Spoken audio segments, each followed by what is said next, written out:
سلسلہ صحیحہ اور ابن حبان میں صحیح روایت ہے، رسول اللہ صلی اللہ علیہ وسلم نے فرمایا، اس ذات کی قسم جس کے ہاتھ میں میری جان ہے، ہم اہل بیت سے جو بغض رکھتا ہے اللہ اس کو آگ میں داخل کرے گا۔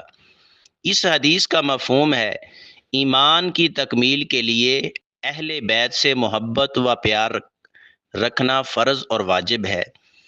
اس محبت کے بغیر مسلمان کا ایمان مکمل نہیں ہوتا۔ اہل بیت کا ہر وہ فرد جو قرآن و سنت کا پیروکار ہو، اس کی ذات اور بات سے محبت کرنا ضروری ہے، ان کا ادب و احترام کرنا لازمی ہے۔ اہل بیت سے دل میں نفرت، بغض، حسد، دشمنی رکھنا، ان کو حقیر سمجھنا کبیرہ گناہ ہے، بلکہ کفر تک پہنچنے والا کام ہے۔